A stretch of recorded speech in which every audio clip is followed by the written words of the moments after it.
ಇವತ್ತು ನಾವು ನಮ್ಮ ಧರ್ಮವನ್ನ ಅಭಿಮಾನದಿಂದ ಸ್ವೀಕರಿಸಿಕೊಂಡು ಅದರ ನೈಜ ಅನುಯಾಯಿಗಳಾಗಿ ಬದುಕ್ತಾ ಇದ್ದೇವೆ ಬಂಧುಗಳೇ.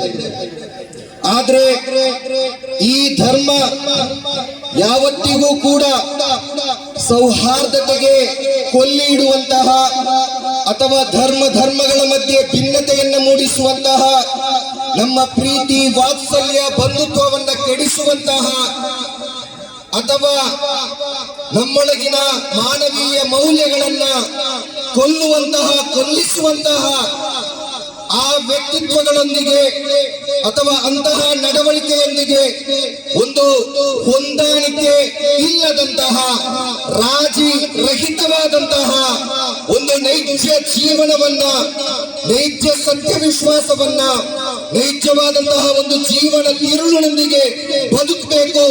ನೀನು ತಲೆಬಾಗುತ್ತಿದ್ರೆ ನಿನ್ನನ್ನ ಸೃಷ್ಟಿಸಿದಂತಹ ಸೃಷ್ಟಿಕರ್ತನಿಗೆ ಮಾತ್ರ ತಲೆಬಾಗಬೇಕು ಹೊರತು ಇಲ್ಲಿ ನಮ್ಮನ್ನ ಮುನ್ನಡೆಸ್ತೇವೆ ಅಂತ ಹೇಳುವಂತಹ ರಾಜಕಾರಣಿಗಳ ತಾಳಕ್ಕೆ ತಕ್ಕಂತೆ ಕುಣಿಯುವಂತಹ ಮುಸ್ಲಿಂ ಸಮುದಾಯ ನಾವಾಗಬಾರದು ಅನ್ನುವಂತಹ ಸಂದೇಶವಾಗಿರ್ತದೆ ನಮ್ಮ ಧರ್ಮದಲ್ಲಿ. ಪ್ರವಾದಿಗಳು ಅದೇ ರೀತಿ ನಮ್ಮ ಗುರು ಹಿರಿಯರು ಉಲೇಮಾಗಳು ನಮಗೆ ಕಲಿಸಿಕೊಟ್ಟಿರುವಂತದ್ದು.